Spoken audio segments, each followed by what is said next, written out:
Hello there and welcome to Luoyang, one of only 4 ancient capitals in China.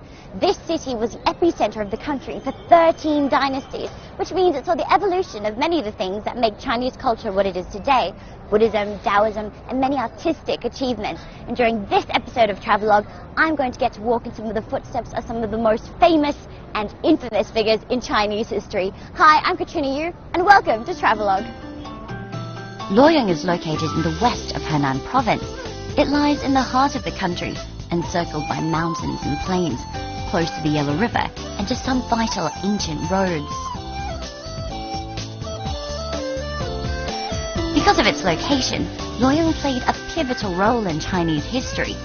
You may not guess it at first, but this peaceful, community-oriented city is endowed with a profound sense of culture. Henan is one of China's central provinces and considered one of the cradles of Chinese civilization. This city was the setting of many famous Chinese legends, and although it looks pretty modern now, there are still some traces of its past.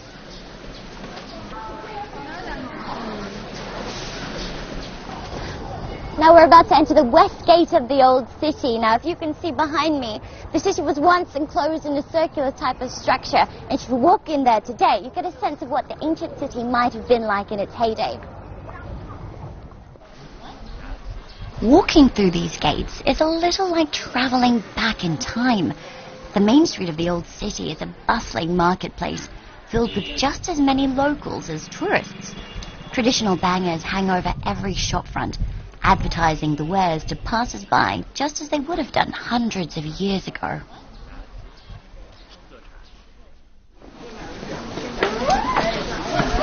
Luoyang marked the beginning of the Silk Road, so it was always a place where people came to buy and sell things. And as you can still see walking down this old street, it's still very much a place where people do that.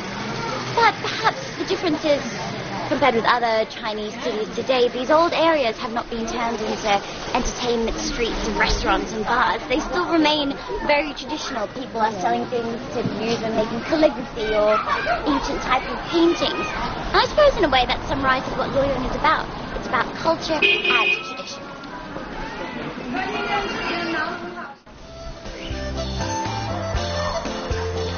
That's not to say you can't enjoy more modern pursuits, like shopping.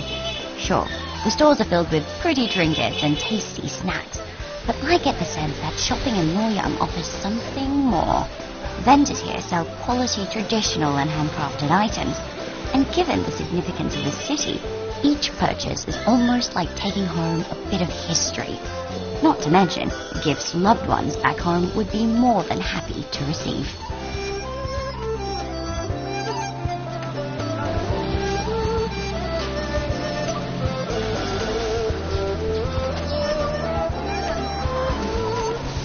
Of course, not every bit of history can be taken home in a shopping bag. In Luoyang, tradition literally surrounds you.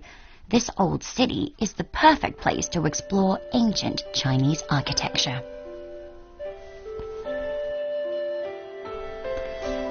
Strolling through the neighborhood, we pass classical courtyards capped with decorative rooftops. Behind each wall is a different sunny sanctuary. We visit the luxurious home of a Luoyang local, who I guess might well have lived it up in centuries past.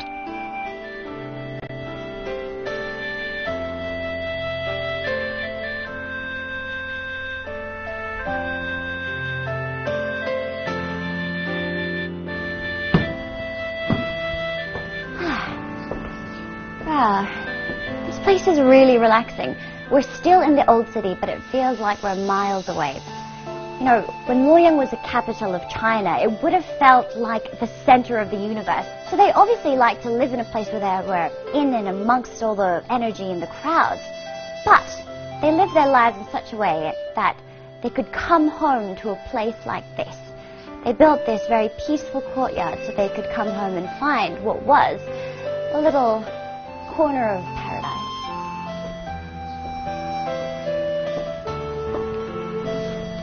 If you come to Luoyang, you too can easily pop into the home of a family who lived hundreds of years ago and get a taste of their life in more ways than one.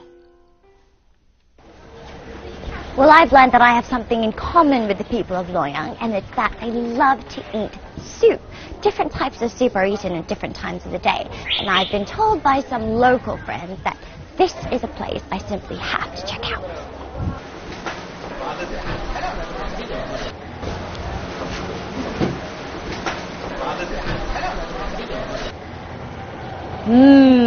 Okay, smells really good. So this is a tofu kind of soup, which is usually eaten during the day. And to go with it, they've given me some pita bread. I thought it was noodles to begin with, but it's actually pita bread sliced conveniently like noodles, so you can eat it. But there's also noodles inside the soup, a type of sweet potato noodle, I've been told. So, are you hungry? Well, I am, so if you don't mind, I might tuck in to it. So the other thing is that we've got swimming in here some vegetables, and I love this particular type of noodles.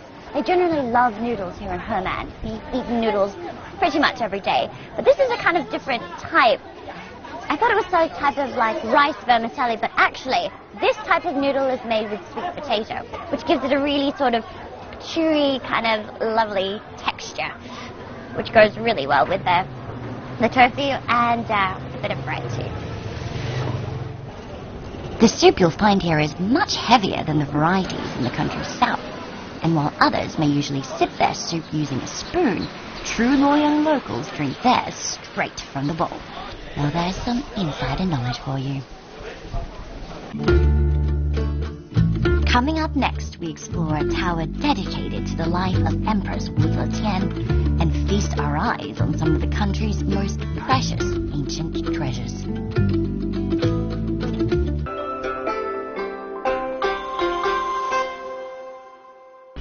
Luoyang is famously the home of a towering figure in China's history. Concubine turned sovereign, Wu Zetian, the Tang Dynasty icon, was the only female emperor in China's history. And if you want to walk in the footsteps of one of the Tang Dynasty's most infamous women, you can come to this place. In fact, this is where Wu Zetian worshipped. Tiantang is inspired by ancient descriptions of Wu Zetian's imperial temple. She led a powerful and prosperous nation and liked to flaunt it. Whoa! So this place definitely makes an impression, and it's meant to. Now we don't know exactly what this temple might have looked like. And if you think there's lots of gold here, well, there's a good chance there was a great deal more in the real thing. This place would have been built with the wealth of an entire grand nation. And regardless of the details, what it would have looked like exactly, this whole place, every detail inside it was designed to make a point. I'm wealthy, I am powerful, I'm Wu Zetian, don't miss me.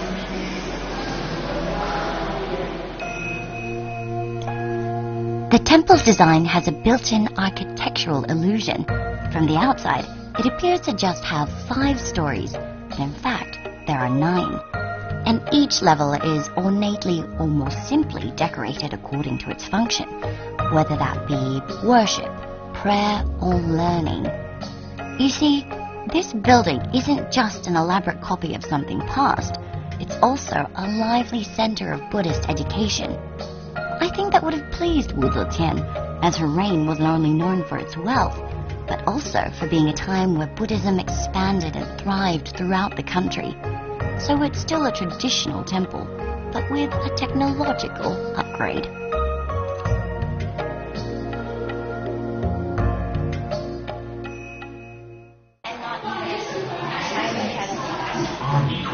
Well, just because this place is quite literally a tower of tradition doesn't mean it can't incorporate some newer technologies. For example, ta-da! You have a QR code, and if you take your very useful mobile phone and use whatever program you usually use to scan things, you can scan it.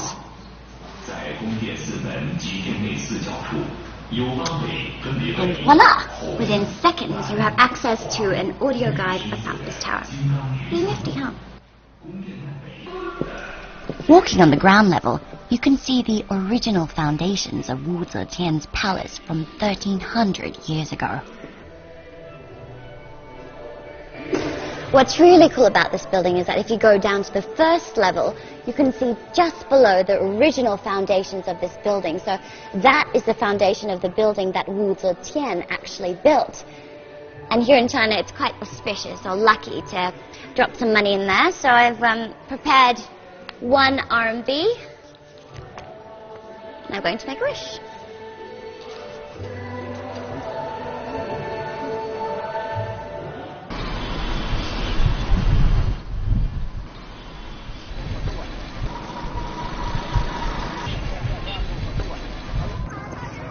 Now, if we can imagine the city of Luoyang as a treasure trove of Chinese history, then this place is definitely one of its crown jewels. Located in downtown Luoyang, it's easy to be intimidated by this mammoth museum. Its vast collection is spread over 20,000 square meters. But never fear, as soon as you enter, you'll notice a tourist center to your right, with everything you need to get the most out of your visit, including English-speaking guides. There are 4 display halls and 5 exhibition rooms spread over 2 spacious levels. The collections date back to the Stone Age, telling the story of China's evolution through the centuries. And Luoyang is very famous ancient capital city in China. So you could see there are 13 dynasties there, because it also makes the capital in here. And I see there's a map here with the rivers. Being the capital for 13 dynasties has turned Luoyang into a living archive of Chinese culture and history, and some very precious artifacts, those preserved and protected over the ages, can be found in this museum, one of the best in the country. Showcased are objects from the ancient Xia, Shang and Zhou dynasties. These bronze vessels were, incredibly, fashioned up to 4,000 years ago. Back then, China's prowess at bronze casting was unrivaled, and peeking into those glass cases and noticing the intricate and beautiful details, it's easy to see why. Sculptures and pottery from the tumultuous Warring States period of 477 to 221 BC are also on display. Some would have been used in religious rituals.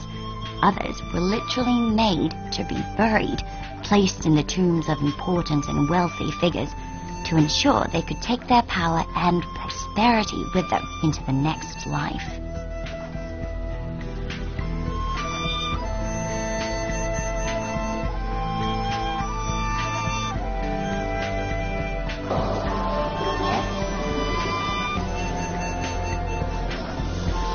But it's not all bowls and boxes. Fun animal figures decorate this Eastern Han Dynasty candelabra. It was an era marking innovations in porcelain, when Chinese artists could really flex their creativity through ceramics. Later treasures can also be found. This museum is particularly proud of its Tang San Zai, or multicolored pottery from the Tang period about 1300 years ago. What I like in this museum is that you can really get a sense of what the Tang women looks like. They had a particular way of dressing and of doing their hair, and they also had a very particular way of looking. They like to have their bodies a bit more curvaceous. They like their faces to be fuller, and in particular, they like to have balls of fat on their neck. This in Chinese is called sanguan. If you have this, you're considered pretty lucky. Tang women, with their pale faces, accentuated crimson lips, and elegant upstyled hair, are said to have inspired the look of Japanese geishas of today. But we've barely scratched the surface. Thousands of other jade, silver, and gold relics enrich this museum, so you best come to China and set aside some hours to see it. But one kind of item in here that you might have seen elsewhere is the Tang San Sai. Luoyang's Tang San Sai is famous and still internationally sought after, so I leave the museum and head to a place where I can learn more.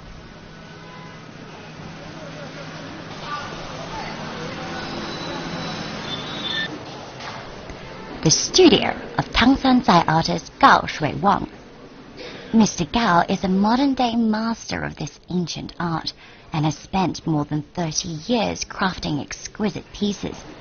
his work has actually been mistaken for authentic Tang Dynasty era craftsmanship.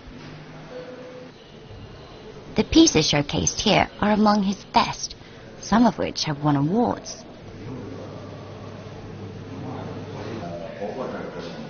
His favorite subject? Horses. 你像这些马，这是在唐代时期，这个唐三彩啊，这个马匹是比较常见的，包括马和骆驼，它代表一种唐代时期中国和西方国家这种丝绸之路这种商业来往比较频繁。高老师这么看出那个是很好的，还是不好做的？哦，唐三彩是这样分这个。因为唐三彩的制作啊，它分这个雕塑造型和这个它制作工艺比较多。它第一道工序就是雕塑造型，它的形态。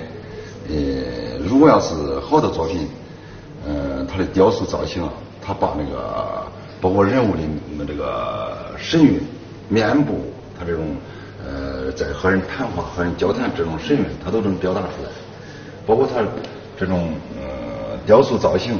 实际上，在这个唐三彩制作里边，实际上是比较重要的一个环节。现在我可以带你到厂里边去参观参观，能看这个制作流程。好了，谢谢。I feel honored to be invited to Mr. Gal's factory to see firsthand how it's produced. Tangsansai is often given as a gift to foreign dignitaries and VIP guests to China today. And Mr. Gao insists on producing his using methods and materials which reflect the original Tang-era process. Molds are used as the initial step, but the details are meticulously perfected by hand.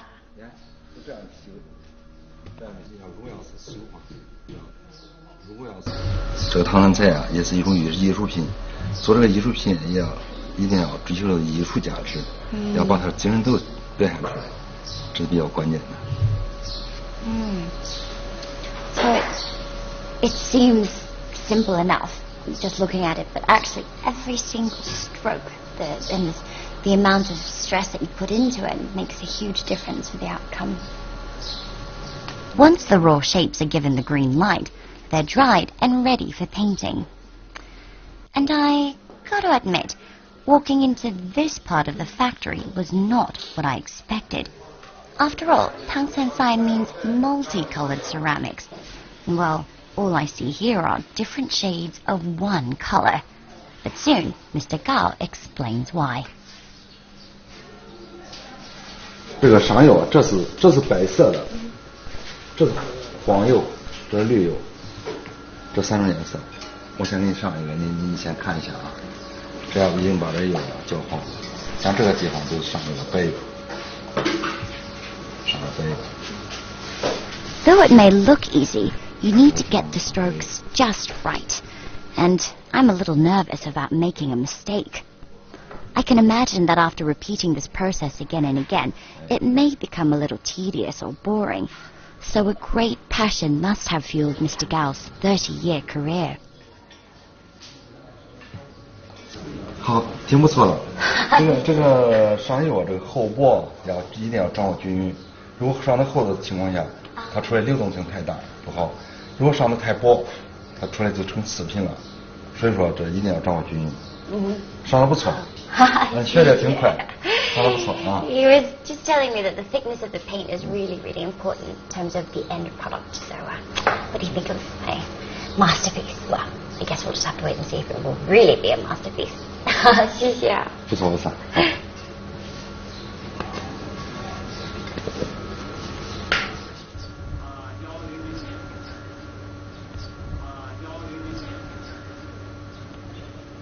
So, once your painted work of art is done and dry, you put it into one of these ovens here, and it comes out like, like this. Finished Tangsansai. Look at that. How wonderful is that? So, one day, this one will grow up to be like this one. Hello. Pretty cool, huh? Now, some of the Tangsansai will go through a final step to achieve more of a vintage look, but this technique is top secret. I guess some things are best left a mystery. Next on Travelogue, we see China's finest flower under heaven, captured in a beautifully unique way. And we get lost in a local market of grilling, frying, sweet and salty goodness.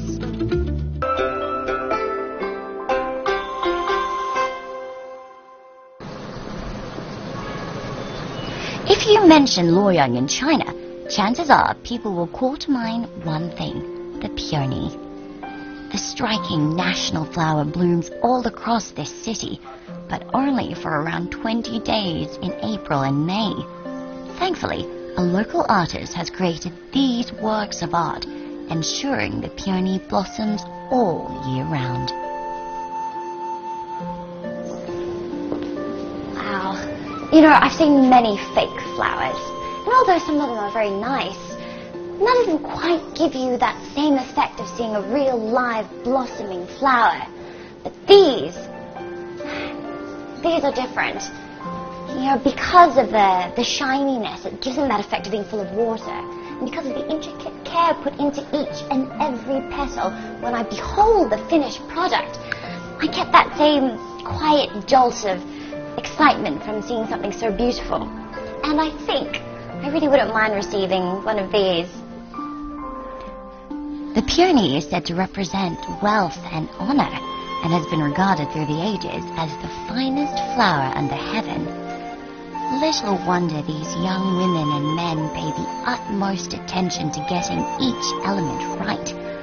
Only the finest work can embody the peony's lush, rounded bloom. Sure, they're producing something en masse, but truly, each one of these workers is an artist in his or her own right. Soon, I meet the man behind this huge factory and ask him how this all began.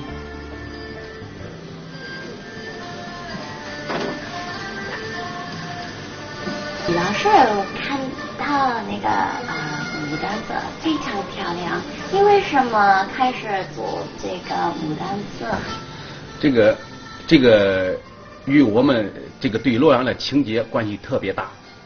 就是我是那个本地出生，从小在洛阳长大，我祖籍就是洛阳，因为我们对洛阳的牡丹花是情有独钟，所以说在洛阳的牡丹是有花开花落20日，就说花期特别短。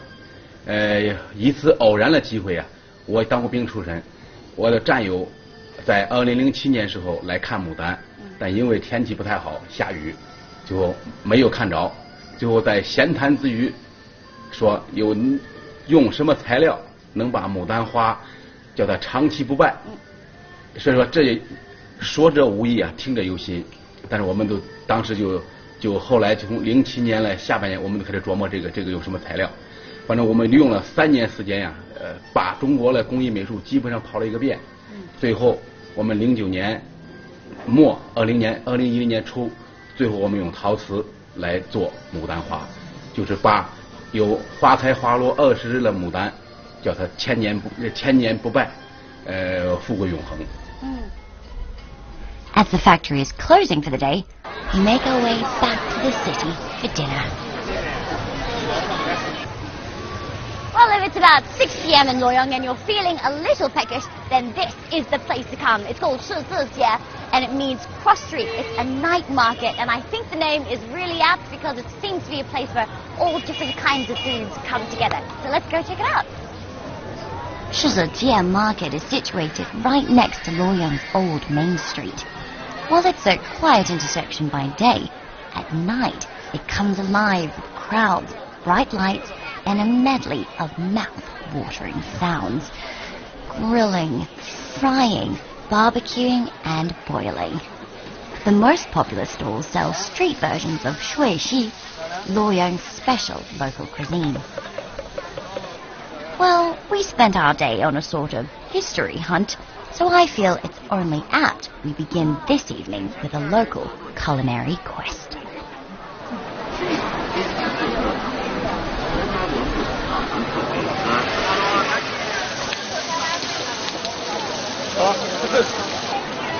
And sizzling goodness. Now, being in Henan, we're in the north, and people in the north seem to like things that are fried and doughy, and yeah, those fried dumplings are pretty good.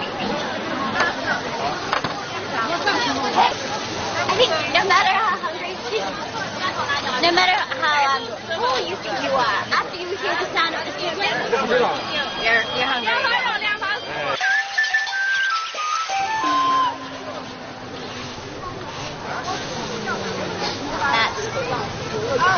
That's a fish covered in peppery, chili, sesame chicken. At first sight, I thought it was kind of a bleak Christmas tree, but actually, they're twirl sticks, barbecue sticks, because this place is that popular, so I don't think I can pass this. Look at that! With my hands full of all these snacks, I'd say that mission accomplished. Well, I think I'm just about done with my shopping, and sadly, we're just about done with this episode too. You know, I've really enjoyed traveling through Luoyang. It's like walking into a time capsule, alive with tradition and alive with the spirit of Chinese culture. Here, I've been really able to have my fill of history. And you know what? I'm gonna get to have my fill of other things too. But, should be ready. Do you guys want to have a few? A little? I'm Katrina Yu. Thank you for joining us on Travelogue, and if you don't mind, I'm gonna get something to eat.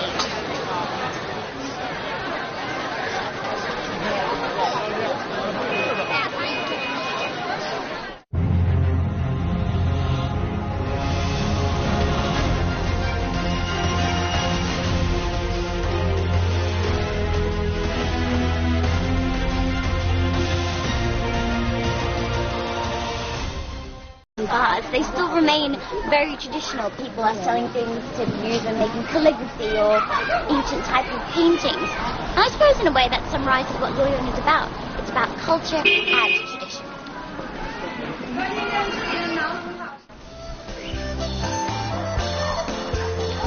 That's not to say you can't enjoy more modern pursuits, like shopping. Sure, the stores are filled with pretty trinkets and tasty snacks, but I get the sense that shopping in Luoyang offers something more. Vendors here sell quality traditional and handcrafted items, and given the significance of the city, each purchase is almost like taking home a bit of history. Not to mention, gifts loved ones back home would be more than happy to receive.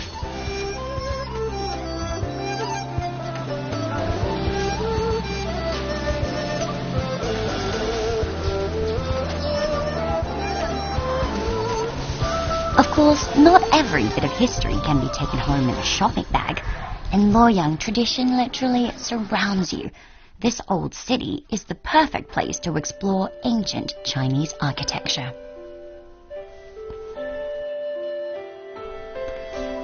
Strolling through the neighborhood, we pass classical courtyards capped with decorative rooftops. Behind each wall is a different sunny sanctuary. We visit the luxurious home of a Luoyang local, who I guess might well have lived it up in centuries past.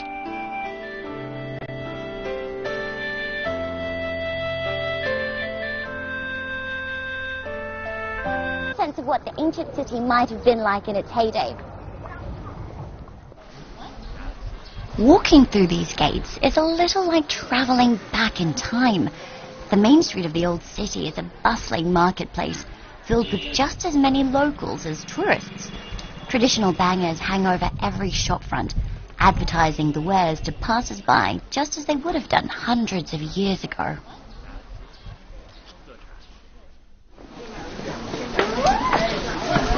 Luoyang marked the beginning of the Silk Road, so it was always a place where people came to buy and sell things. And as you can still see walking down this old street, that it's still very much a place where people do that. But perhaps the difference is, compared with other Chinese cities today, these old areas have not been turned into entertainment streets and restaurants.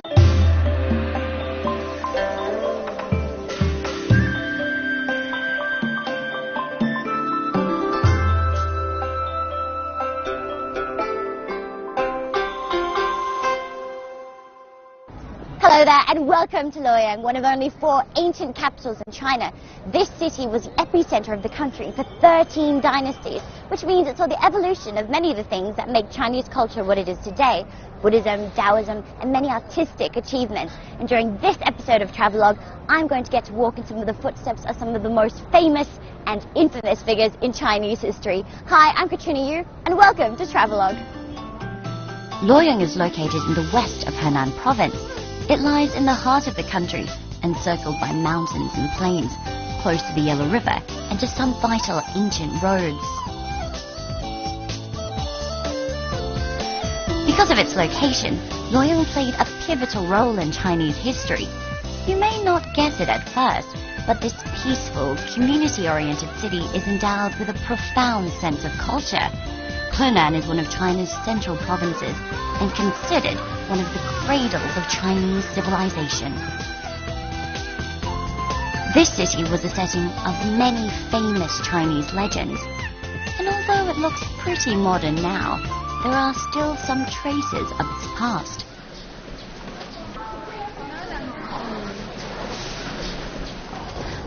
Now we're about to enter the west gate of the old city. Now, if you can see behind me, the city was once enclosed in a circular type of structure, and if you walk in there today, you get a